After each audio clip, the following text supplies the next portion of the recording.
பாராட்டு மழை போதுன்னு பார்ப்போம்.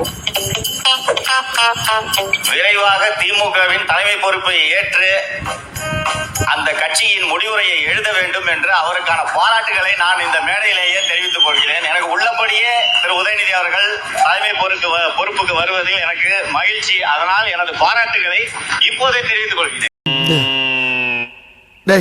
இவன் வேற என்னை ரொம்ப டார்ச்சர் பண்றான்டா. நன்றி.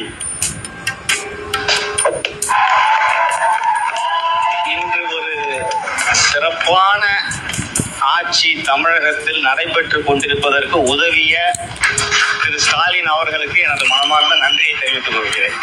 உங்களை மாதிரி மனுஷன்லாம் இருக்கனாலதான் கொஞ்சமாச்சும் மழை பெய்யுது.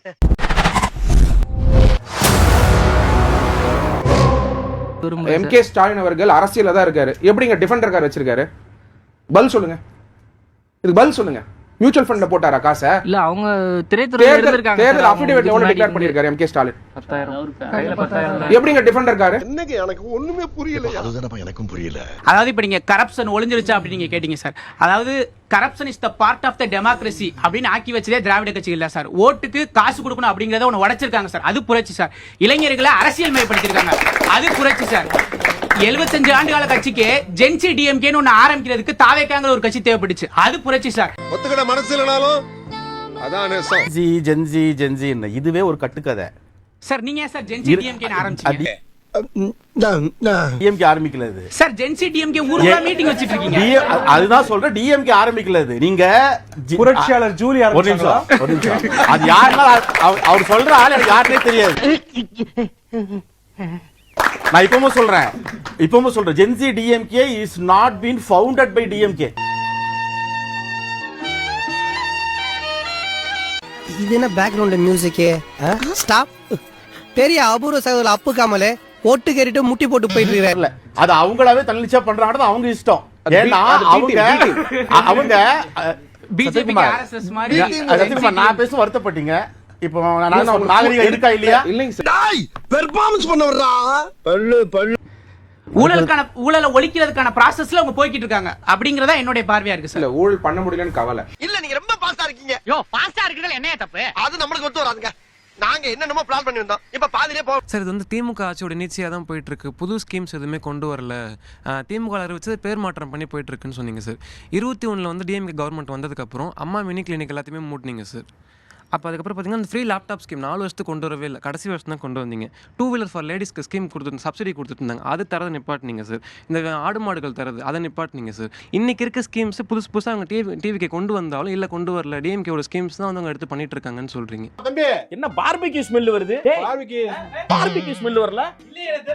ஓ பெரியப்பா வீட்டுல எதுவும் அடுப்பு எதுவும் வாங்கி இல்லையே. அதெல்லாம் வாங்க. நேரு பெரிய விவசாயி, மாடெல்லாம் வளர்க்குறாரு. மாடை வளர்க்குறாரு. விவசாயம் வாழை, தென்னை மரம் எல்லாம் நெல். அண்ணா வந்து அழகா சொன்னாரு யார் யாரெல்லாம் விவசாயிகள்னு சொன்னாரு. அதுல ஒரு முக்கியமான விவசாயி அண்ணன் மறந்துட்டாரு. எல்லாரும் விவசாயிகள் அண்ணன் ஒவ்வொருத்தரை பத்தியும் சொல்லும் போது ஒரு முக்கியமான விவசாயியை மறந்துட்டாரு. கரும்பு தோட்டத்துக்குள்ள கான்கிரீட் போட்டு நடந்த விவசாயியை பத்தி அண்ணன் சொல்ல மறந்துட்டாரு. ஆனா இது புதுசா இருக்கு. அப்ப இவங்க சொல்ற கதையெல்லாம் எப்படி இருக்குதுன்னா, சர்க்கரையை எறும்பு தின்னுச்சு, சாக்க கரையான் தின்னுச்சுன்னு சொல்ற மாதிரி இருக்குது ஒரு கதையெல்லாம். ஜட்ஜி கேட்கிறாரு, எங்க கருணாநிதி கிட்ட சர்க்கரை எங்க? அதை எறும்பு தின்று விட்டது. சரி, அந்த சர்க்கரை வைத்திருந்த கோணிப்பை எங்க? அதை கரையான் அரித்து விட்டது. சரி, ஒதுக்குற பணம் எங்க? அதை நாங்கள் தின்று விட்டோம். இந்த ஈன பொழப்புக்கு பேசாம எங்கயாவது போய் ஊருக்கு போயிடலாம்ல. விவசாயிகள் போராட்டம் இல்லாமலே 5 ஆண்டு காலம் வாழ்ந்தார்கள். அதை பாராட்டணும். விவசாயிகள் போராட்டம் பண்ணி அவங்க மேல குண்டாஸ் போட்ட அரசு போனது அரசு. அடி பல்லகளெல்லாம் உடைச்சு படிக்க தெரிஞ்சா படி, தப்பா படிச்சு அடி வாங்கி சாகாத சொல்லி. இந்த பட்ஜெட்ல உங்களுக்கு ஏதாவது ஒரே ஒரு விஷயம் இது எனக்கு நேரா பெனிஃபிட் ஆக போகுதுன்னு ஏதாவது ஒரு முடிவு சொல்லுங்களேன். யாராவது சொல்லுங்க பாப்போம். டக்குன்னு ஏதாவது இருக்கா? காலேஜ் ஸ்டூடண்ட்ஸ்க்கு லேப்டாப் தரது சார். அதே கணக்கு கொடுத்துருக்காங்க. ஓகே, நான் இப்ப சொல்லவா? பாடி தொலையும். 2021ல ஆட்சிக்கு வந்த முதல் பட்ஜெட் கோவிட் டைம்ல பெட்ரோலுக்கு 3 ரூபாய் வரி குறைப்பு.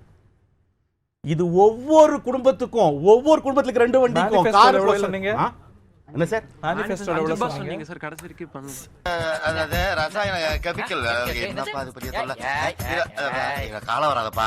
சரி இருக்கட்டும். 1000 ரூபாய் 28 மாசம் கழிச்சு கொடுத்தீங்க. 29 மாசம் 29 கழிச்சு கொடுத்தீங்க. நாட்டில் இருக்கிற 2 கோடி பேர்ல 1 கோடி பேரை வந்து ஸ்லாப் வைஸா பிரிச்சு எடுத்து அவங்களுக்கான அக்கவுண்ட்ல போறது கையில கொடுக்கல. அதே மாதிரி எல்லாருக்கும் சொன்னீங்க சார். அதுக்கு அப்புறம் வந்து இப்ப நான் என்ன உங்கள்ட்ட சொல்றது? ஏன்னா பூமர் அங்கிள் ஒருத்தர் இருந்தார். இன்னைக்கு அவருக்கு வந்து நினைவு நாள். ஒரு பூமர் அங்கிள் தமிழ்நாட்டில் அவருடைய நினைவு நாள் இன்னைக்கு. அவர் கட்டி வச்சுட்டு போனா, அவர் செஞ்சு வச்சுட்டு போன எதுவுமே உங்களுக்கு பிடிக்கல. என்னை வச்சு ஒன்னும் காமெடி பண்ணலையே. அனுபவம் குறைவானவர். அந்த மதுரை மீனாட்சி அம்மன் திருக்கோயிலுடைய சொத்துக்களை பாதுகாக்க ஆட்சி இந்த ஆட்சி.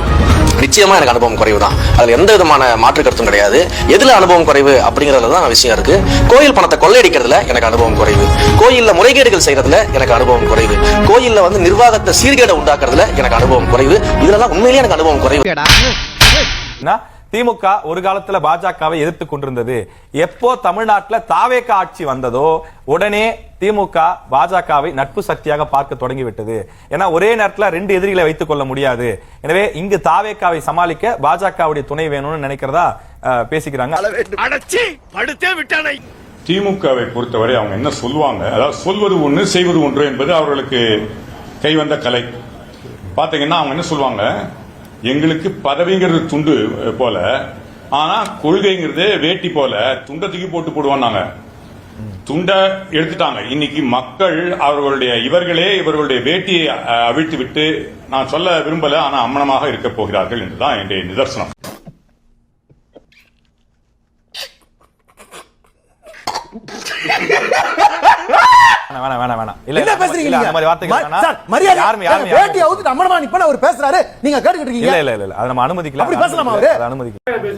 அப்படிங்களா? ரொம்ப ரொம்ப சாரி சார். அப்படிதான் பேசுவேன். எங்களுடைய முதலமைச்சர் திராவிட மாடல் ஆட்சியுடைய நாயகர் அண்ணன் தளபதி அவர்கள் அமைச்சரவை வச்சு இந்த தமிழ்நாட்டில் இருக்கிற எல்லா நகராட்சி பேரூராட்சிகளும் இந்த தடைய பேண்ட் எடுத்துட்டு பட்டாப்பட வேண்டும் என்று சொல்லி அனைவருக்கும் கோடிக்கணக்கான, ஏன்னா உங்களுக்கு நகராட்சியில் ஒரு இடம் இருக்குன்னு சொன்னா கோடிக்கணக்கா போகும். திருவெரும்பூர் தொகுதியில பட்டா கொடுத்து இடத்த காணோம். எந்த இடமுமே இல்ல. கலெக்டருக்கு தெரியும். என்னடா புத்தாட்டாது? தமிழகத்தின் மக்கள் இன்று ஏமாந்து நிற்கின்றார்களே, அவருடைய எண்ணங்களின் வடிவமாக இருக்கிறது என்பதை தெரிவித்துக் கொள்கிறேன். நீங்கள் இடம் மாறி இருக்கிறீர்கள், பரவாயில்லை. அதற்காக இவ்வளவு துடிபாட வேண்டிய அவசியம் இல்லை. ஆனால் உங்களை அடிச்சுக்க முடியாது. என்ன அடி